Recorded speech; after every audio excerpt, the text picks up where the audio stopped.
Welcome, everyone, to the Leading Together podcast, Insights for Delaware's Tomorrow. In each episode, we sit down with Delaware's leading minds and to share perspectives that help advance FSE's mission, which is to build capacity, raise awareness, and elevate school board leadership across our communities. Today, we're honored to spend time with former superintendent of Appoquinimink School District, Tony Marchio. Tony provided leadership at Appo for 16 years. He came to Delaware from West Virginia, where he was a superintendent for 3. And in addition to the education leadership Tony did at Appoquinimink, he also has extensive experience training school leaders. Tony was part of the faculty at DAZZLE, which is the Delaware Academy for School Leadership. He led training and development programs for 5 years as part of his work with UD, and the topics included special education, strategic planning, and school finance. But throughout his career, Tony has been a steadfast advocate for educational excellence. He's always focused on creating environments where students, teachers, and leaders can thrive. So in today's episode, we're going to explore his 16 years of leadership in Delaware in one of the fastest growing districts. Tony will share insights into how to build strong superintendent board relationships, navigate challenges like budgeting and referendum, and also how to foster collaboration with the community. So with his extensive experience in strategic planning and school leadership, Tony's going to offer us invaluable insights that I hope will help school boards across the state. Tony, thank you so much for joining us. All right, thank you. It's a pleasure to be here. That's quite an introduction. I hope I can live up to that. You're quite a person. So let's start. I mean, many people who've been in Delaware for a while, myself included. I mean, I'm familiar with your career because I was here when you were leading Appoquinimink. But can you just tell us a bit about your journey as a superintendent? Yes, I absolutely can. Well, I started my career as a substitute teacher. Oh. At one time, it was very, very difficult to get a teaching position.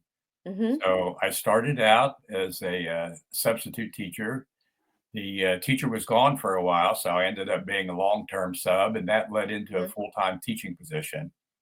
And I was in the classroom for 12 years. I didn't think I'd ever want to leave. I love teaching, and I love working with students.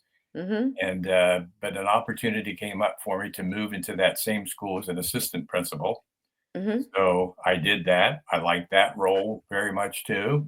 Working with students and in a different manner. I have to shut the door as an assistant principal and work with kids who are having some difficulties, and I like that type of work also. And then I became a high school principal for 7 years, and then I moved into the superintendency. I've enjoyed every step of my career, every step. That's fabulous. I think it's important to when you've sort of come up through the ranks, right? When you've seen it, you've been in the classroom, you've seen it from all these different perspectives. I think a district leader that has that ability to see the education process from multiple perspectives is really, really valuable, especially when you're responsible for leading the district. You're absolutely correct. And I went from the principalship to the superintendency. I didn't work in the district office, and I've had people say time and time again, "Well, wasn't that a disadvantage?" And I don't believe it was. I think it was an advantage because I never lost sight of where I moved from and what problems the teachers and students had, and I always tried to keep that perspective. One thing that's an interesting parallel too, to bring it back to school boards, which is sort of the focus of First Aid Educate.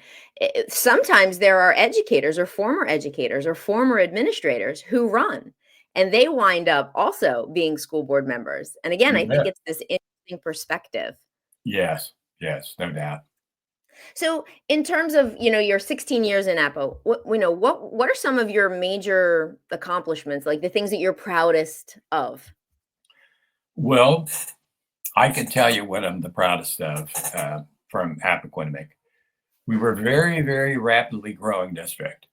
When I started in Appoquinimink, we had 3,200 students. They were in 5 schools. When I retired, we had 9,500. Wow. We were in 14 schools. So it was growth. People identified Appoquinimink with rapidly growing and people moving into the district and just dealing with growth and building schools. that I feel our greatest accomplishment was focusing on student achievement. We never lost sight of that. We didn't want to be the fastest growing district in the state or the biggest district. We wanted to be the best district. Mm. So focus was on students learning and achieving and being successful. When I first started in my very first year, it's an interesting thing that happened with student assessment. The state had started down the path of assessing districts. We were Mhm. in the very beginning stages of that, the testing program. Mhm.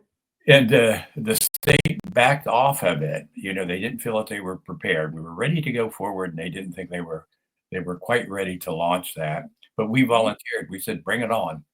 We're ready to go. Let's do it. See how our students do, and that'll give us some data to work on." And that's Uh-huh. exactly what we did. We moved forward with that. So we were locked in on student achievement and being certain that we were growing academically and not just physically. Fascinating. So how that's kind of that's not an easy thing to get support for. What how did you get the educators and the district leaders to, all say, "Great, let's start taking these tests." Well, it was having that as our vision and our mission Mhm. and communicating that to everyone in the district. If that's what we believed and that's what we wanted to accomplish, then we had to sell that. We had to Mhm. talk about it every time we had an occasion to get before a group or to get before a group Mhm. of parents or to get before our teachers. We had to explain what we were all about and we had to Mhm. plan strategically. It was very, very, very important to have that nailed down, your strategic plan. Mhm. And we learned the hard way to focus in on two or three areas. And that's a common mistake that districts make with strategic planning. And they don't focus in. Their goals are broad and varied. And so we decided we were just going to pick two or three goals. There's an old saying that I got from West Virginia: if you're out chasing two cows, you'll catch neither. And Okay. so Okay. we had one plan with Uh-huh. two or three goals in our plan, and we focused razor sharp on what that those goals were and communicating those goals to every time we had an Yeah. opportunity. And the board helped what was the board's role in sort of in framing the strategic plan, in shaping those goals, and how did you work with them, recognizing that, every year you were getting a new board member, right? Because mostly because of elections, unless someone had a second term. Well, we worked together. You know, we had to be in it together, and a big part of my job is working with the board to be sure that they were on board. We would get a new board member. The position was for 5 years, so typically Mhm. a board member would stay on for five and then go off. So when the new board member would come on, we would do training with that board member, bring the board Mm. member in, work with them, show them the strategic plan. And when we actually got into strategic planning, we'd always present to the board and we'd always get the board's input. And we wanted to be absolutely certain that our goals and their goals were aligned. It was Mhm. very, very important to be lockstep Mhm. in our decision making and our strategic planning. Mhm. So So this sorry, go ahead. yeah, I just feel very strongly about that because when you become a superintendent, Mhm. I think you have a choice. You can be a manager and manage Mhm. the district. You can be certain that everyone gets paid, the buses run on time, and the Mhm. cafeterias are operating and students are fed. You can manage the school district or you can lead. Mhm. And there's a big difference in that. And I think having priorities and having a very well defined strategic plan is absolutely critical. You Mhm, just can't mhm. do enough of it. Yeah. Yeah, I would agree, and also too because there's so many issues that come up during a day, right? Yes. On any given day, any district leader and a building leader is just dealing with, some things that are expected and some things that aren't expected, and it kind of can, force one to refocus their attention. And if there's no solid plan to come back to once the dust settles with all of the emergencies of the day, I think it's really hard for people to lead strategically if there's not a clear map or a clear plan for doing that. Well, you hit the nail on the head because you can get distracted very easily and you can spend all of your time chasing your tail. And so Mhm. you have to be conscious of that. You know, Mhm. you have to be a good delegator with some of those things Mhm. that can be delegated, and you have to keep focusing on leader. You can't operate in the moment. Right. You operate 2, 3, 4, 5 years out all the Mhm. time, Mhm. and you need to always be cognizant of where you're headed. And And so, did you use data when you were developing your oh, strategic plan? absolutely, Mhm. absolutely, we were very data driven, and we had a statistician on board. There was some Mhm. controversy about hiring that person, and did we really need him? Couldn't we do that ourselves? But we needed a professional in there Uh-huh. that really helped us to understand the data and where we were going, where our weaknesses were, so that we could really Mhm. focus our strategic planning in certain areas that really needed that. Yep. So let's get back. You mentioned about the when a new board member came on, you provided training. Could we talk Yeah. a little bit about what that was like just generally, what kind of topics or what was the experience like for them? Well, I think the experience was very positive, Mhm. and the biggest thing that I felt that I needed to work with was on with board members is to understand the role of the board member. And they are not quasi administrators, Mhm. and so we have to get them to understand their role too. They need to focus. We felt that they needed to focus on the big picture, the strategic planning, the direction of the Mhm. district, and the big issues. The minutia, there are administrators to take care of those things. Mhm. And if you get a phone call, we would say you're going to get dozens of phone calls from parents Mhm. maybe unhappy with their child's teacher. Mhm. Then just refer that to us. Don't try to solve the problem yourself. We have Mhm. problem solvers on board that'll take care of that. Mhm. And your role is broader than that. And that's what we try to do to get them to understand exactly what their role is and what my role Mhm. is, and to allow me to do it. That I was trained to be an administrator. I had a lot of experience before I assumed Mhm. that role, and I felt that I could handle the problems as they came. Mhm. Mhm. They could think about other things.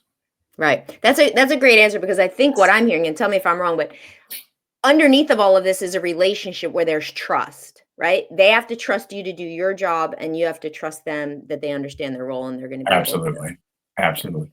Every week there wasn't a Friday that went by that I didn't send out detailed communication to all 5 board members. Wow. That was my weekly update. And I would take my good old Wow. time and compose that and put everything in there that I felt they would be interested in and Mhm. that they would wanna know and that they needed to know. Yeah. So communication is key. Yep. And another big thing besides communication is, no surprises. Mhm. We made that pledge when we started, and we talked about that almost at every board meeting. Let's Mhm. don't surprise each other at a board meeting with something or other, some issue that they're not aware of or something that Right. I needed to know about. Mhm. And, that was, I think that helped build our trust and a good working Yeah. relationship. That's great advice. I think sometimes, we can all use advice. I could use advice. I mean, every day there's not something that I come across that I'm like, I wonder, if anyone's seen this before. There's no reason for me to go out there and try to figure it out and maybe do something Exactly. wrong. Like, let's ask Yeah. around, right? Yeah. I'd always say, look, you have somebody to handle that. So don't Yeah. worry about it. Take it off your mind. It's not something you have to even think about. And I Mhm. tried to get them to think of that as a relief. I said, you have Yeah, employees for that'll deal sure. with that, and you don't have to. So That what was other advice would you give to like a superintendent? Let's say a superintendent's new. They're in their job the first year and they have a board where the board, let's say, some people are in their second term, but they're all more experienced than the actual superintendent. So the superintendent's new, the board has been there. How do you start building a relationship as a superintendent with those board members? well, you do a lot of talking. Oh, I didn't have that issue in Mhm. Appoquinimink. We had very, very good board members, and they understood their role, and they let me be the superintendent. But if I had to communicate more, I would. Mhm. And I would. There are workshops that you can Mhm. attend with your board. You can bring in trainers. Oh. Mhm. You can do a whole host of things to help you get back on track. And unless that relationship is solid and you can Mhm. overcome some of those issues that you might be facing, Mhm. you're going to be spinning your wheels quite a bit. So it's important Mhm. to work on that relationship. If it isn't quite up to par, then there are resources out there to help. Mhm. Dazzle was a classic example. Mhm. We had a cadre of speakers and leaders that would go in and work with school boards Mhm. and superintendents. We all mentored the superintendent. I worked with the Mm. superintendent my whole tenure with Dazzle, Yeah. and a lot of times that was what they needed help with the most. Mhm. So Mhm. there are mentors that can help the superintendent and the Mhm. school board members with that. Mhm. So you Mhm. have to keep working on it until you have it right. Right. So, to your point about the training and the workshops, First Aid Educate works with a consultant, a Delaware-based consultant who's an expert in Clifton strengths, and we offer a service to school districts who are interested to have this consultant come and they administer sort of it's like a strengths assessment. So you get to identify what you're really good at. I'm good at Exactly. strategy and execution, data, right? Like I'm very focused on sort of the goal and how we're getting there. Whereas some people have strength around relating to others and listening, right? And so what's really helpful is to understand about myself what my preferences are, but then also understand that someone else is is their own unique person and looks at the world differently and has different strengths. You And bet. so our goal is that boards can work more effectively together once they have an understanding of themselves and who they're at this task with. Yes. What do you think about that? Does that sound Oh, like it might be valuable? I think that's absolutely true. And the point is that there are resources there. If the Mhm. relationship isn't as strong as it should be, and there are other things that you can do, then don't be afraid to ask, and don't be afraid to seek help from other sources. Yep. Is because the meetings are public with the school board, this whole issue Mhm. of communication and no surprises is critical. Besides just communicating weekly, we would do an intense communication packet right before the board meeting. So the board Mhm. members knew exactly what we were going to discuss, what the issues might Mhm. be. I'd kind of give them some suggestions in case we had people from the community to come in and question what we were doing. So it's a matter of being prepared and being aware and not Yep. being caught off guard. And I Yep. think they felt a sense of security Mhm. when I Mhm. would work with the board members that way. Yep. Well, I'm glad you keep bringing up communication. That'll bring us to our second segment here. I'd love to talk about some strategies that you used to effectively engage the community. What happened around public comment? Did people come to the board meetings to voice their concerns there? Did the district have other channels for people to express what their concerns were? How did you engage the community in Appoquinimink? Well, I want to tell you this. I said we had 5 schools when I started, Hmm. and we ended up with 14 when I left. So, how did those schools get built? They got built by going to the community and asking them to pass a referendum. So, in our referendum years, we would we would have 50, 60, 70, maybe 80 presentations, We'd go to Mm, civic groups. We'd go to small groups. Sometimes we'd go to the coffee clutches in people's homes. mhm, Every occasion we had to sell our referendum or to explain it. I shouldn't say sell it, but to explain our referendum to the community is we would take that opportunity. But the key in Appoquinimink was this: never, ever, ever go in and out of a referendum mode. You mm, don't communicate when you have your hand out asking for something. mhm. So in the off years, we did exactly the same thing. Same thing. We went Wow. out to the community. We met with civics groups. We weren't asking for anything. We said, we're just here to give you an update. This is where we Yeah. are. This is how that school's coming along. And here's some of the programs that we put into the school that we built last year. Mhm, It mhm, was constant communication and never letting down. There's a phoniness in just communicating when you want something and when you have a mhm. referendum. Yeah. So we were always in that referendum mode where we were Uh-huh. communicating constantly. Yeah, that's a great point. It was funny. I was going to ask you that. What'd you do in the off years? But another example of your amazing leadership. That I mean, I think it's important. You should do it. Shouldn't you just do that all the time? You should do it all the time. Right. Right. Absolutely. It's important. Yeah. And I I think feel. another thing, as far as communicating with as a superintendent, I felt that I needed to be aware of what was happening in the Mhm, community and in the schools. I made a point of visiting a school every day. mm.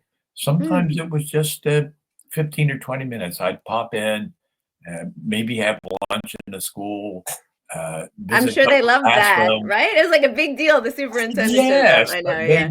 some of them thought I Yeah. was the governor, Yeah. they never always knew who I was. Uh huh. But I tried to be present, and I think the administrators appreciated it, teachers appreciated it, Sure. and the kids did too. I think they Yeah. enjoyed having a visitor there, and Yeah. I'd participate if there was something going on. I remember in the kindergarten class making gingerbread cookies and Mhm. doing art projects with the art teachers. I liked that Yeah. anyway, but being Mhm. visible and being out and being in the community was absolutely critical. Yeah. To go back to the point about the raising money and the referendum and informing the community, in a way, districts are stewards of the citizens' resources, right? And I Yes, I feel as an executive director, for every contribution that's made and for every investment that either a sponsor or a funder makes, it's my responsibility to show you what I did with that, right? You're right, investing in me, right. you're trusting me with not it's not about the amount of money you gave me. It's about the promise of what I was going to do. And I feel like we have to always show up and say, here's where we are. This is what we created. And did everything work the way we thought it would? No, it's life. It never does. But I'm in this with you. And I think that's an important feel. And you're 100% correct on that. We would at every board meeting we would do we would do a budget report. The Budget, business right? manager would Hmm. prepare a budget. We would go over the report. But every item that was on the referendum, every item that we had a line item in the budget so people could follow where that money was Mm. being spent and Hmm. how it was Hmm. being spent. And so we had success passing referendums. Hmm. The very first one that I encountered, I had just been on the job for a couple of months, and that one didn't pass. But everyone passed after that. We passed Wow. seven during my tenure as the superintendent. Mm. But if you mismanage your funds, if you don't spend money as people expected you to spend it, Right. and you betray the confidence of your community, it's Yeah. very, very difficult to pass a referendum if they don't trust you. And Yep. so Yep. it is important to spend your money wisely, to be open about how it's spent, and to be a good steward of Hmm. the taxpayers' money. Yep. So this trust and transparency, I think, is important. But one question before we go to finance and the referendum, because you have a lot of experience in that, and I want you to be able to share, because they're still happening until this the funding formula gets situated. Delaware has to deal with the referendums. But Yes. before we go there, so when you talked about if it was the CFO or whoever is giving the presentation on the budget, it sounds like there's a bit of sort of shared leadership. As the superintendent, you were responsible for setting the vision, but then it sounds like you empowered these other people on your team in their areas of expertise to kind of lead those discussions. So how do you hold people accountable and kind of balance, the encouragement and allowing them to lead with your role as superintendent? Well, I think you have to be strategic in the people you hire Mm-hmm. and not be intimidated if you hire somebody who's smarter than you are. Smarter than you. Mm-hmm. And so I have Yeah. the business manager is a professional. He understands finances. The one that I had was a female. She was absolutely fabulous. Mm-hmm. And when she said something, I believed her and I trusted her, and so did everyone else. And she knew finances a lot better Yeah. than I did. So it's a matter of selecting good people and then getting out of their way and allowing them to do the work. I mean, I always was involved and I had my fingers in the pot, knew what was happening, and had a good sense of where things were going. But I allowed good people, to do the work. It was the Mm-hmm. same thing with the curriculum director, the personnel director.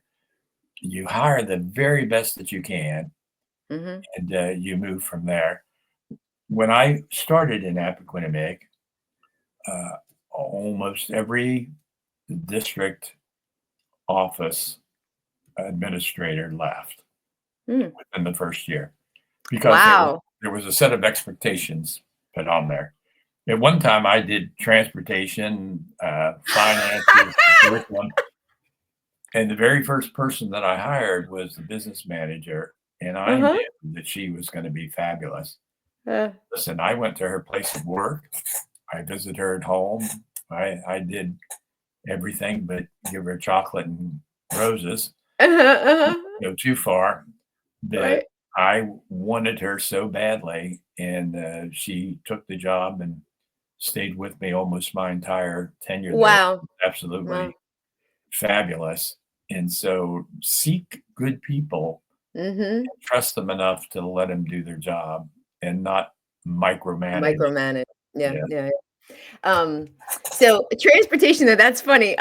Transportation is complicated. People don't really understand Yes, how it how is. difficult a bus route is.